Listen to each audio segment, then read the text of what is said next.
12지를 활용한 육기침법이 저번 영상에 올렸는데 그 침법에 대해서 궁금하신 분이 계신가 봐요. 좀 더 이제 자세한 설명을 좀 해달라고 하셨는데,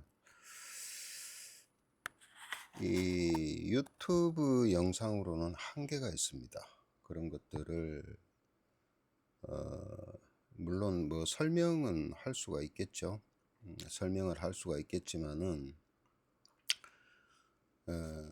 그런 단편적인 설명만 가지고는 사실은 한계성이 많습니다. 그렇지만 이론적인 배경이라든가 근거라든가 그 다음에 그걸 통해서 결과가 어땠는가, 그런 것들은 충분하게 말씀은 드릴 수가 있기 때문에 일단은 그 요청하신 대로 설명은 드리겠습니다. 그리고 동양의학을 하시든 자연치유를 하시든 아니면은 현대의학을 하시든 똑같아요. 이 침술이라는 것은요, 이게 근거가 없고요. 뭐 한약도 마찬가지입니다만은 이 동양의학 자체가 만약에 근거가 없다, 과학적인 기반이 뭐 어떻고 저떻고 얘기들 하는 사람들도 있는데, 특히 현대의학 하시는 분들은 요즘은 많이 달라요. 요즘은 독한 면허를 가진 분들도 되게 많죠, 젊은 사람들이. 그런데요, 동양의학에서 만약에 침을 자유자재로 구사를 못한다, 참 난감합니다.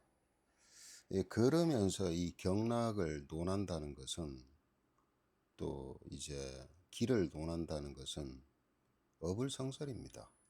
예, 이게 우리가 보통 이제 듣기라는 얘기를 하죠. 듣기, 기를 득한다. 예, 이 듣기 안 되는 침은 침이 아니에요. 근데 이걸 이제 듣기라는 개념도 두 가지로 봐야 됩니다. 보통 이제 우리가 이 호침이라 그러죠. 호침을 쓰든 장침을 쓰든 그 다음에 이제 우리 전통적으로 내려오는 그런 침, 예, 그런 침을 쓰시든 이 침감이라는 걸 얻게 되죠. 침을 자침하면서 이제 수기를 통해서 막 짜릿한 느낌이라든가 이런 어떤 침감, 특히나 환도혈 같은 경우에 좌골신경통으로 다리를 질질 끄는 사람이 환도에 침 한번 장침으로 해서 침감을 얻었을 때 발가락까지, 엉덩이에 침을 놨는데 발가락까지 뻗어가는 그런 듣기, 침감, 그걸 느끼게 하지 못하면은 이건 침이라고 할 수가 없습니다. 예. 이 마찬가지로 중환혈도 마찬가지예요. 중환혈도 많이 쓰죠. 중환혈은 뭐 어마어마하게 많이 쓰니까. 그런데 중환에 침을 그냥 꽂아 놓는다고 침이 아니에요. 중환에 침을 놓거나 상환에 침을 놓거나, 특히 심화비경이 강한 사람들, 그래서 위장의 소화력이 떨어지고 잘 체하고 이런 사람들은요, 원인이 심허로 오는 건지 간의 문제로 오는 건지에 따라서 침향의 방향이 다릅니다. 침은 중환에 꽂았는데 수기에 따라서요, 이게 만약에 심허로 왔다 그러면 반드시 심장 방향으로 기가 뻗어가게 돼 있어요. 그 다음에 간의 문제 같은 간 쪽으로 뻗어간다든가, 그러한 어떤 그 듣기를 얻지 못하면요, 효과가 없습니다. 그런 연후에 보면은 꾸룩 하면서 이렇게 정체됐던 것이 기가 이제 소통이 되는 걸 느끼게 되는 거죠. 이것이 하나의 듣기의 한 부분이고요. 그 다음에 육기 조절을 했을 때, 예를 들어서 좌골신경통으로 우측 골반 쪽으로 해서 다리 쪽으로 해서 엄청나게 찢어질 듯한 통증이 있을 때, 반대쪽에 담승격증이라든가 이런 걸 만약에 자침을 하든 아니면 자석을 붙이든 딱 붙였을 때 바로 5분에서 10분 안에 이 통증이 사라집니다. 거의 50%에서 80%, 90%까지 사라져요. 이때 얻어지는 것도 듣기예요. 그거는 육기적인 듣기예요. 그러니까 침 자체 한 번으로 경락 자체를 자극을 주어서 침향을 강하게 느끼게 만들어서 얻어지는 듣기와 그 다음에 육기의 조합을 통해서 육기 조절로 인해서 가지고 있던 그 통증이라든가 여러 가지 증상을 완화시키는 그때 얻어지는 것도 듣기예요. 그러니까 듣기라는 자체도 이해를 해야 됩니다. 그러면은 왜 이 얘기부터 하느냐? 아무리 좋은 침법이 있어도 아무리 좋은 침법을 가르쳐 드려도요, 또 얘기를 한다 그래도 직접적으로 자침을 할 수 없으면은 무용지물입니다. 예. 그러니까 이 동양의학의 어떤 매력이라는 것은 무궁무진하죠. 무궁무진하지만은 그것을 얻기 위해서 기본적인 수단으로 만들어진 이런 침술이라든가 이런 것도 그 나름대로의 어떤 경지까지는 올라가야 됩니다. 예. 그러기 위해서는 끊임없이 이제 임상을 통해서 해야 되는데 가장 우선이 뭐냐? 자기 자신이에요. 자기 자신. 내 몸에 내가 침을 놔서 그 듣기 상황을 얻지 못하면은 아무 소용이 없는 거예요. 자기도 얻지 못하는데 남한테 어떻게 그걸 얻게 만들어요? 그리고 자기가 해봐야 감을 알아요. 예. 그리고 얼마나 좋습니까? 이렇게 해서 내 몸 스스로를 내가 돌봐가면서 할 수 있는 치료법이 몇 개나 있을까요? 예. 그 중에 탁월한 것이 바로 침이다. 그리고 침에 대해서 곡해하는 것도 너무 많죠. 이런 어떤 침술에 대한 이론은 제가 접겠습니다. 그렇지만 중요한 것은 침감, 듣기, 이 개념이 안 돼 있으면은 이 12지 침도 의미가 없습니다.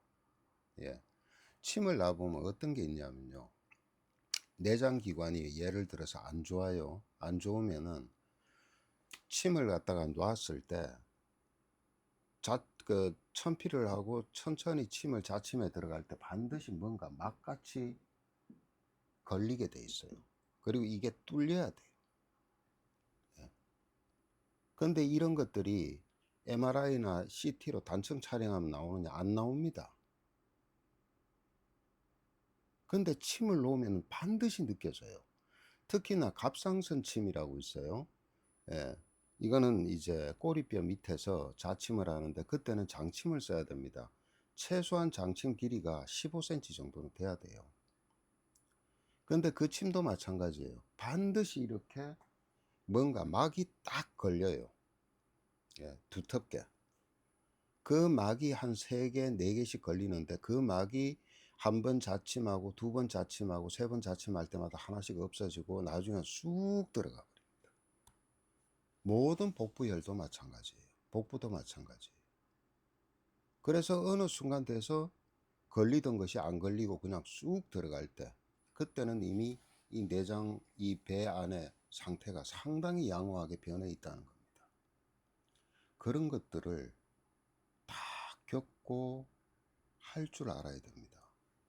그래야만이 어디 가서 침 놓는다고 얘기를 할 수가 있는 거예요.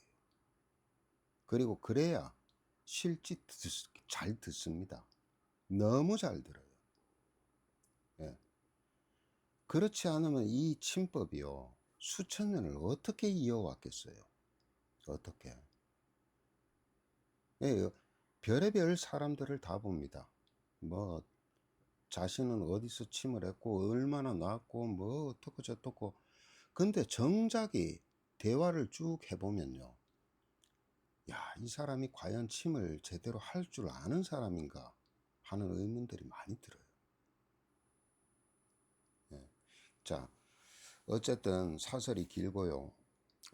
이러한 것들이 기본적으로 돼야 좋은 침법도 활용할 수 있다라는 걸, 그걸 통해서 효과를 얻을 수 있다라는 것을 다시 한번 정리를 해드립니다.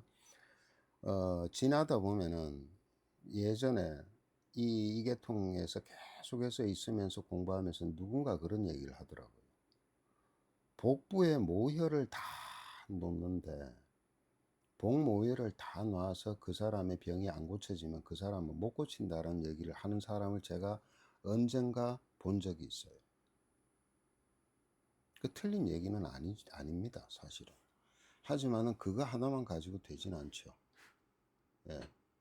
그러니까 동양의학에서 기본이라는 거, 동양 철학의 기본이 그거잖아요. 음양입니다. 음양. 음과 양. 음이라는 기운, 양이라는 기운. 우리 몸도 마찬가지고 경락도 마찬가지고 음경락이 있고 양경락이 있죠. 음장부가 있고 양장부가 있죠. 기본적인 어떤 기운은 음과 양에서 센터에서부터 시작해서 12경맥 전부 다 분리해 보면은 음양입니다. 예. 앞에서도 얘기를 했지만은 음양을 기본적으로 맞춘다는 개념을 하지 않으면은 아무 소용이 없어요. 아무 소용이. 음양을 맞춘다는 개념은요, 음양이 조화가 깨어졌기 때문에 거기서부터 발병이 시작이 되는 거예요.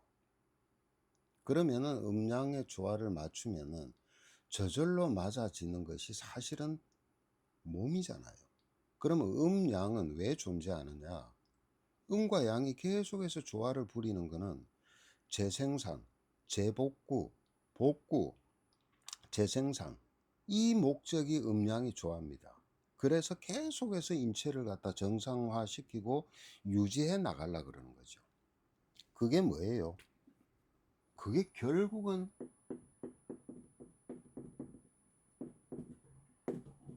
생명력입니다. 생명력. 네. 생체 에너지의 조절이에요. 그렇다면은 이 생명력이라는 음양이 크게 음양에서 작게 음양으로 나눠져서 쪼개지죠. 그것이 뭐예요? 그게 12경락입니다. 12경락. 예. 그 12경락을 결국은 어떻게 잘 조절을 하느냐. 예. 그런데 그 각각 해당되는 한 경락을 먼저 조절하는 것보다는 대음량이라는 차원에서 큰 음량을 먼저 조절하면서 하는 것이 가장 근본 원리에 합당한 겁니다. 예. 그럼 그건 어떻게 하느냐? 앞에 올려놨습니다, 영상을. 그러니까 제가 하는 말도 그거예요. 올려놓으면 뭐예요? 그걸 운용할 줄 모르면 소용이 없는 겁니다. 그러면 실질적으로 운영을 해보면 어떠냐? 놀랍니다, 사실은. 그러니까 제가 원통한 거예요. 앞에는 제가 제 손이 가니까 다 할 수 있는데 등 뒤에는 못 가요. 그러니까 등 뒤에 양을 못 맞추는 거예요. 남은 맞춰줄 수 있어도 나는 못 맞추는 겁니다. 원통하면서도 화도 나고 그래요. 예. 그러면 누군가한테 제 아들놈이 일본에서 친구사를 하는데 일본의 친구 대학을 나와서 거기서 활동을 하는데 이놈한테 가르쳐도 안 돼요. 만만치가 않아요.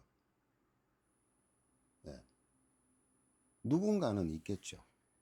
예. 언젠가 누군가는 있겠지만 어쨌든 그 음량을 맞추면서 반드시 해야 될 게 음량을 맞추면서 12지지 침법을 구사를 해야 되는 겁니다. 예. 물론 12지 침법만 가지고도 제 자신이 충분하게 그걸 갖다가 느껴보지 않았고 했다면은 제가 이 영상을 올리지도 않았겠죠. 네. 그랬을 겁니다. 그러면은 이제 12지 침법에 대해서 이제 좀 설명을 드려 볼게요.